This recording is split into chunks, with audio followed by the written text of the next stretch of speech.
रसायन के कालांश रसायन की पाठशाला में हमारे चैनल के माध्यम से पठन पाठन करने वाले सभी व्यूअर्स एवं सभी सब्सक्राइबर छात्र छात्राओं का मैं पुनः स्वागत करता हूं। बच्चों, जैसा कि आप जानते हैं, एनसीईआरटी कक्षा 10 रसायन विज्ञान की हिंदी मीडियम का कालांश चल रहा है। इसके अंतर्गत बच्चों, पिछले 3 कालांशों में हमने आपको आपका अध्याय 1 रासायनिक अभिक्रियाएं एवं उनके प्रकार के संबंध में व्याख्यान दिया। आइए रसायन विज्ञान के इस खूबसूरत से चैनल में आपका नया अध्याय एनसीईआरटी कक्षा 10 हिंदी मीडियम का नया अध्याय अम्ल, क्षार व लवण की शुरुआत करते हैं। बच्चों, यहाँ इस अध्याय में हम क्रमशः अम्लों के बारे में, क्षारों के बारे में और लवण के बारे में संपूर्ण जानकारी करते हुए पूरे अध्याय से संबंधित अभ्यास प्रश्नमाला और होमवर्क से संबंधित पूरा कॉन्सेप्ट आपके समक्ष प्रस्तुत करेंगे। मैं आशा कर रहा हूं मेरे चैनल के माध्यम से पठन पाठन करने वाले सभी छात्रों को यह अध्याय भी पिछले अध्याय की तरह बहुत अच्छे से समझ में आएगा। चलिए आज की पहली हेडिंग लगाते हैं, अम्ल क्या है। प्रश्न है, अम्ल क्या है। तो कुछ बातें अम्ल के बारे में हम जानते हैं पहले से। सबसे पहले अम्ल वह पदार्थ होते हैं जिनका स्वाद कैसा होता है बच्चों? स्वाद खट्टा होता है। कैसा होता है? अम्ल वह रासायनिक पदार्थ है जो स्वाद में खट्टे होते हैं। अगर इनको लिटमस पेपर पर डालें तो यह नीले लिटमस को, किसको? नीले लिटमस को लाल कर देते हैं। क्या कर देते हैं? नीले लिटमस पेपर को लाल कर देते हैं। यह भी आप जानते हैं। तीसरी बात आती है, जब हम अगले टॉपिकों में इस अध्याय के बीच में पढ़ाया जाएगा आपको यह कि इनका जो पीएच मान होता है, इसकी व्याख्या भी बच्चों इस अध्याय में की जाएगी। पीएच मान 7 से कम होता है। कितना होता है? पीएच मान 7 से कम पाया जाता है, वह पदार्थ अम्ल होते हैं। चौथी बात, यदि जल में डालो, जल में मिलाने पर अम्ल वह पदार्थ हैं जिन्हें जल में मिलाने पर हाइड्रोनियम आयन, कौन सा आयन बच्चों? हाइड्रोनियम आयन, हाइड्रोनियम आयन, या इसी को कहें हम हाइड्रोजन आयन, हाइड्रोनियम आयन या हाइड्रोजन आयन देते हैं। अम्ल वह पदार्थ जिन्हें जल में मिलाने पर जो हाइड्रोनियम आयन देते हैं या हाइड्रोजन आयन देते हैं। जैसे हमने लिखा HCl, इसका हमने जलीय विलयन बनाया तो यह देगा H+ और Cl-, अर्थात इसने हाइड्रोजन आयन दिया तो यह अम्ल है। हम इसे ऐसे भी लिख सकते हैं HCl + H2O, इसने हाइड्रोजन दिया, इसने ले लिया, यानी बना H3O पॉजिटिव और Cl-। ऐसे भी लिख सकते हैं। वे पदार्थ जिनको जलीय विलयन में मिलाएं, जिनमें जल मिलाएं, तो वह हाइड्रोजन आयन दें अथवा हाइड्रोनियम आयन दें। एक ही बात है दोनों, या हाइड्रोजन आयन दें या हाइड्रोनियम आयन दें, वह पदार्थ अम्ल कहलाते हैं। बच्चों, यह अवधारणा जो जिसने दी थी वह वैज्ञानिक थे, कौन थे? आर्हेनियस। इस बात को हमें किसने बताया था? आर्हेनियस ने बताया था। इसलिए इस अवधारणा को, अम्ल से संबंधित इस अवधारणा को आर्हेनियस अवधारणा कहते हैं। ठीक है नहीं? आर्हेनियस का अनुसार क्या है? अम्ल वह पदार्थ हैं जो जलीय विलयन में हाइड्रोनियम आयन या हाइड्रोजन आयन प्रदान करते हैं। पांचवा, अम्ल जो होता है, अम्ल प्रोटॉन दाता होता है। क्या होता है? प्रोटॉन दाता, यानी अम्ल वह पदार्थ हैं जो किसी अन्य पदार्थ को प्रोटॉन प्रदान करते हैं।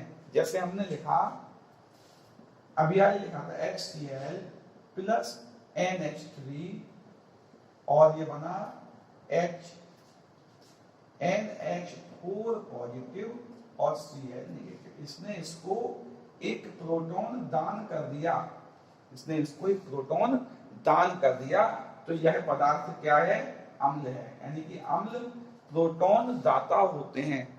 ये बात भी अलग तरह से की गई है। इस बात को किसने कहा था? ब्रोंस्टेड एवं लॉरी। किसने कहा था? ब्रोंस्टेड एवं लॉरी ने कहा था कि अम्ल वह पदार्थ हैं जो किसी अन्य पदार्थ को प्रोटॉन प्रदान करते हैं, H+ के रूप में प्रोटॉन प्रदान करते हैं, वह पदार्थ अम्ल है।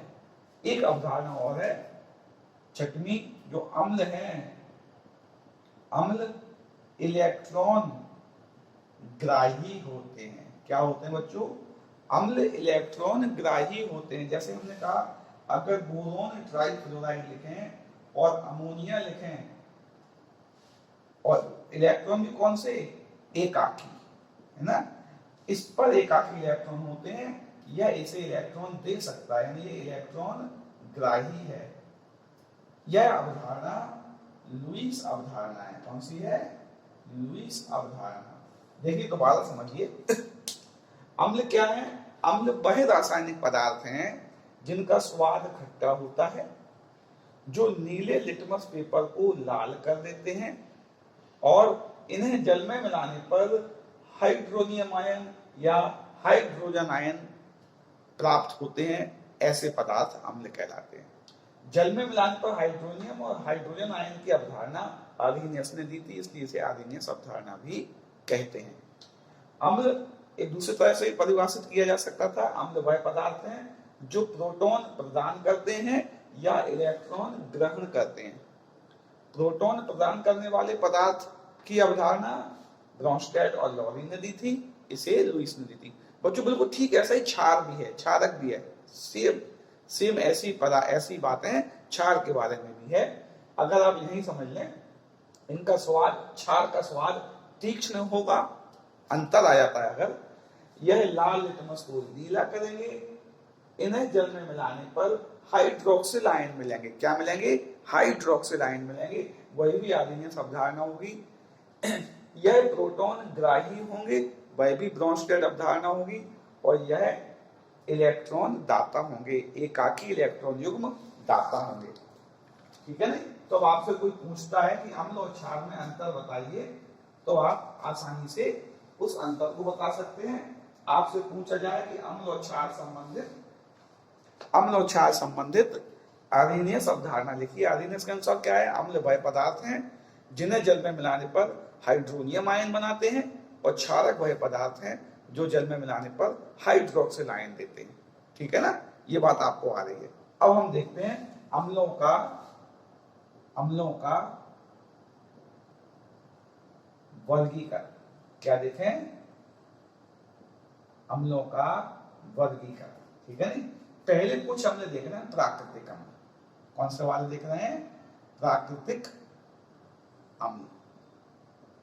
प्राकृतिक अम्ल जो कि प्रकृति में ही उपस्थित जो वस्तुएं हैं, उन वस्तुओं में उपलब्ध होते हैं, उन्हें हम प्राकृतिक अम्ल कहते हैं। सबसे पहले से हम देखें चींटी या मधुमक्खी।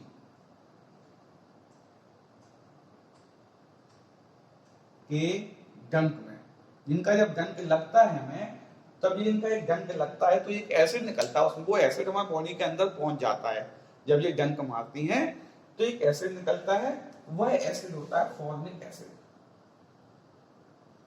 या मिथेनोइक एसिड। क्या होता है? फॉर्मिक एसिड या मिथेनोइक एसिड। इसमें चींटी या मधुमक्खी के डंक में फॉर्मिक अम्ल या मिथेनोइक अम्ल होता है। वैसे भी इसका फॉर्मिक अम्ल नाम इसलिए पड़ा, जो चींटियां थी, चींटियां को लैटिन भाषा में फॉर्मिका कहा जाता था। क्या कहा जाता था? फॉर्मिका। फॉर्मिका से प्राप्त होने वाला अम्ल फॉर्मिक अम्ल कहलाया। ठीक है नहीं? चींटी या मधुमक्खी के डंक में कौन सा होता है? फॉर्मिक अम्ल होता है। अच्छा, और देखें, जो सिरका होता है, सिरका, जिसको कि हम एसीटम बोलते हैं। क्या बोलते हैं? एसिटम, सिलिका को हम एसिटम बोलते हैं। एसिटम से प्राप्त होने वाला एसिड एसिटिक एसिड कहलाया। क्या कहलाया? एसिटिक अम्ल। सिलिका में कौन सा अम्ल होता है? सिलिका में एसिटिक अम्ल होता है। अच्छा, हमारे खट्टे फल होते हैं जो मुख्यतः नींबू, और खट्टा फल मुख्यतः संतरा, उसी टाइप का होता है, उसी का एक प्रकार है नींबू और संतरा। इसमें पाया जाता है बच्चों सिट्रिक अम्ल। कौन सा? सिट्रिक अम्ल। किस किस में?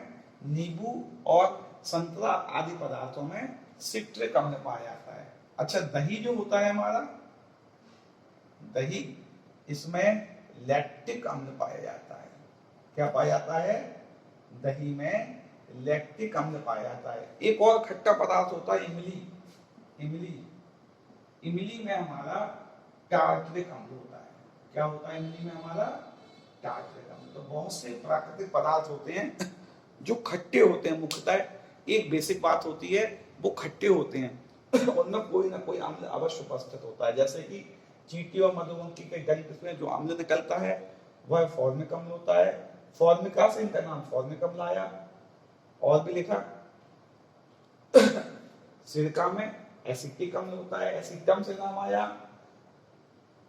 नींबू संतरा में सिट्रिक अम्ल, दही में लैक्टिक अम्ल, इमली में टार्टरिक अम्ल इत्यादि बहुत से प्राकृतिक स्रोत हैं जिनसे हम अम्लों को प्राप्त कर सकते हैं। ठीक है ना? अगला वर्गीकरण आता है, अम्ल का अगला वर्गीकरण आता है प्रबल और दुर्बल अम्ल। प्रबल और दुर्बल अम्ल। निश्चित बात है, प्रबल अम्ल क्या होंगे? जो जल में लगभग पूर्ण आयनित, जल में लगभग पूर्ण आयनित वह अम्ल प्रबल। और जल में अल्प आयनित, कैसा? जल में अल्प आयनित तो वह अम्ल दुर्बल। सिंपल सी बात है ना। वह पदार्थ जिनको जल में घोलें वह पूर्णतः आयनित हो जाए, लगभग 100%, 99, 95, 100 के आसपास आयनित हो जाए तो वह प्रबल अम्ल है, और कम आयनित हो तो वह दुर्बल अम्ल है। जैसे हमने लिखा HCl, H2SO4, HNO3, ये सभी अम्ल जल में लगभग पूर्ण आयनित हो जाते हैं। लगभग कितने? लगभग पूर्ण आयनित, इसलिए यह सभी प्रबल अम्ल हैं। और सामान्यतः इन अम्लों का नाम खनिज अम्ल भी है। क्या है? खनिज अम्ल। यह खनिज अम्ल भी है। और सामान्यतः सभी खनिज अम्ल क्या होते हैं? जल में पूर्ण आयनित होने के कारण प्रबल अम्ल होते हैं। अच्छा, हम देखें CH3COOH, HCOOH, H2CO3, यह अल्प आयनित होते हैं। क्या होते हैं? अल्प आयनित। इसलिए यह अम्ल कौन से कहलाएंगे? दुर्बल अम्ल है। यह सामान्यतः कार्बनिक अम्ल होते हैं। कौन से होते हैं? कार्बनिक अम्ल। यानी कि खनिज अम्ल जो होते हैं वह प्रबल होते हैं, और कार्बनिक अम्ल जो होते हैं वह दुर्बल होते हैं। जो खनिज अम्ल हैं वो प्रबल अम्ल हैं क्योंकि वह जल में पूर्णतः आयनित हो जाते हैं। जो कार्बनिक अम्ल हैं वो सामान्यतः दुर्बल होते हैं क्योंकि जल में अल्प आयनित होते हैं। कुछ बातें और देखें। अच्छा, ये अकेला, ये H2CO3 यह एक खनिज अम्ल है। क्या है? खनिज अम्ल है, लेकिन यह दुर्बल होता है। सामान्यतः खनिज अम्ल कैसे होते हैं? सामान्यतः खनिज अम्ल प्रबल होते हैं। खनिज अम्ल कैसे होते हैं? प्रबल होते हैं। लेकिन H2CO3 एक ऐसा खनिज अम्ल है जो कि दुर्बल होता है। ये वाली बात भी नोट करने लायक है आपको। ठीक है ना? दूसरी बात, जो प्रबल अम्ल होते हैं दुर्बल अम्ल का जो विलयन होता है उसमें मुख्यतः आयन होते हैं। क्या होते हैं बच्चों? क्योंकि यह पूर्णतः आयनित हो जाता है, इसलिए प्रबल अम्ल के जलीय विलयन में मुख्यतः आयन होते हैं। 99% आयन होते हैं उसमें, है ना। और दुर्बल अम्ल होगा जो, उसका जो विलयन होगा उसमें आयन तो होंगे ही होंगे, और जो भाग आयनित नहीं हुआ है वह अणु के रूप में होगा। वह किसमें होगा? अणु के रूप में होगा। अर्थात दुर्बल अम्ल के जलीय विलयन में आयन व अणु दोनों उपस्थित होते हैं। ये वाली बात भी नोट करनी है, ठीक है ना। एक क्या क्या हो गया? प्राकृतिक स्रोतों के आधार पर देखा हमने, प्रबलता के आधार पर देखा, आयनन शक्ति के आधार पर देखा, और स्रोत के आधार पर देखा खनिज अम्ल, कार्बनिक अम्ल भी हम इनको विभाजित कर सकते हैं। इनको आप अपने मन से लिख सकते हैं। तो ये बात नोट कर लीजिए आप, स्क्रीनशॉट लेना बेटा कहीं नहीं। अब बात आती है इसके इंट्रोडक्शन में कि अम्ल हम एक तरफ जान चुके हैं, सामान्यतः अम्ल जो हमें पढ़ने हैं वो वाले हमने पढ़ने हैं जो हाइड्रोजन आयन देते हैं। इस हिसाब से हमें पढ़ना है अम्ल की क्षारीयता। क्या पढ़नी है हमें? अब अम्ल की क्षारीयता की चर्चा करनी है हमें, कि अम्ल की क्षारीयता क्या होती है, ठीक है ना। कोई भी जो अम्ल होगा वह आयनित होकर जितने H+ आयन दे, क्या कह रहा हूं मैं,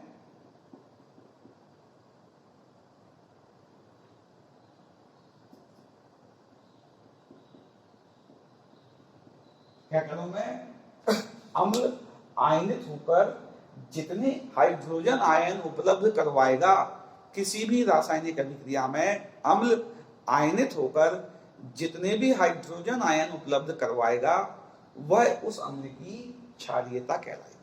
जैसे हम एक एग्जांपल लिख रहे हैं, हमने लिखा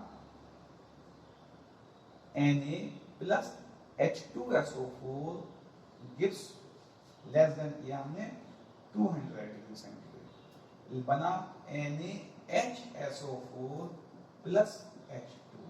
अच्छा एक और लिखे हैं रिएक्शन,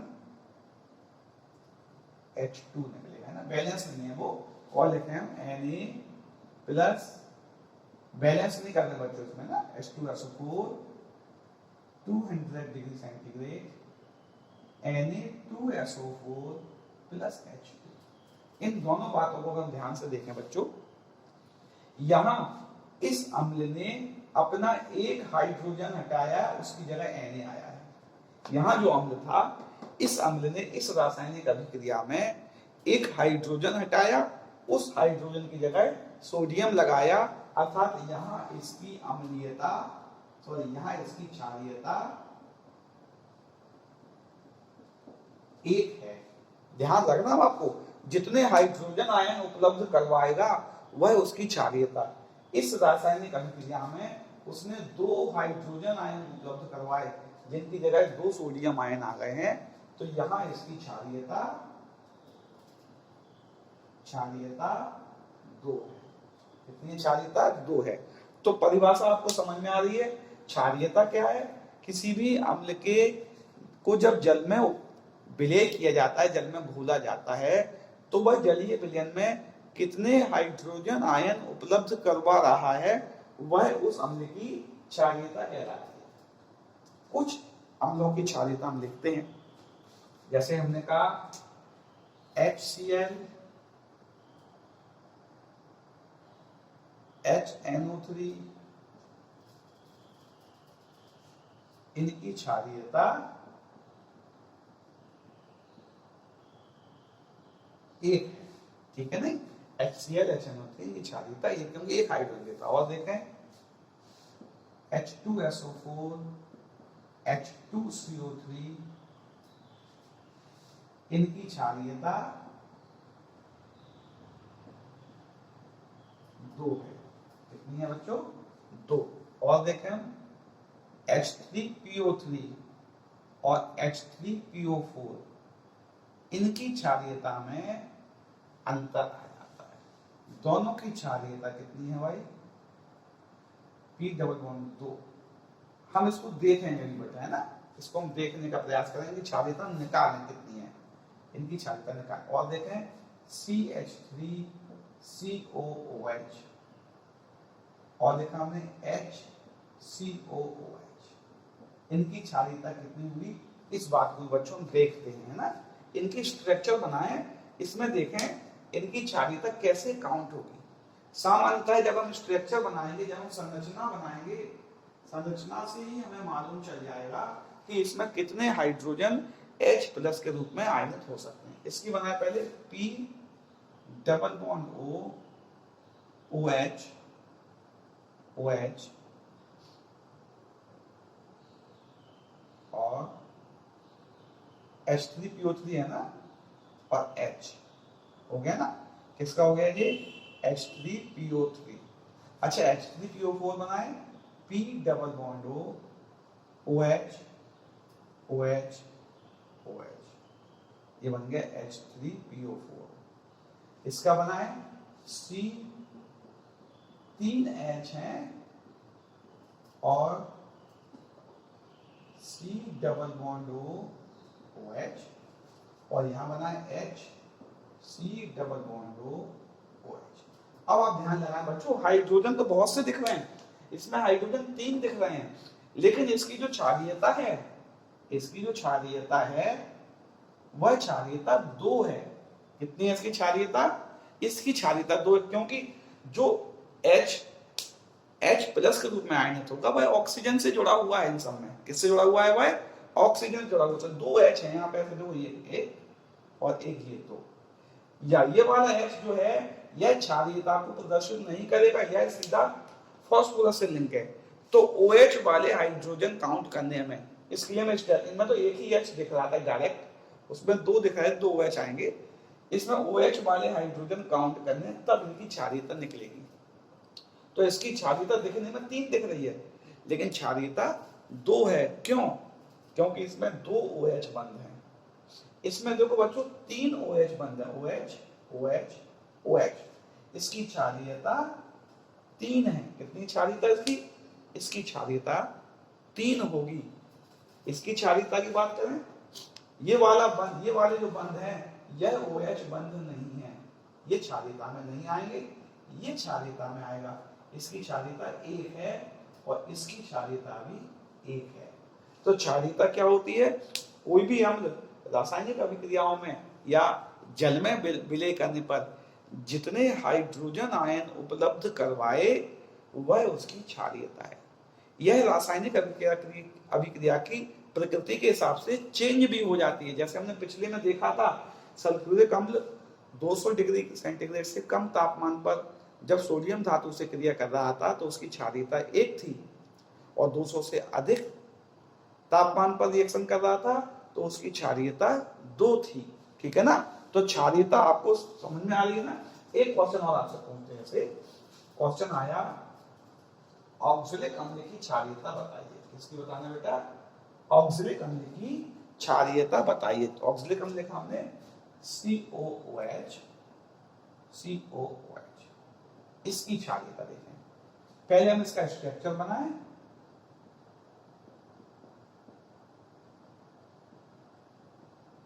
अब आपसे कोई पूछे क्षारीयता कितनी है, एक क्षारीयता यहाँ है, एक क्षारीयता यहाँ है, यानी क्षारीयता कितनी हुई, क्षारीयता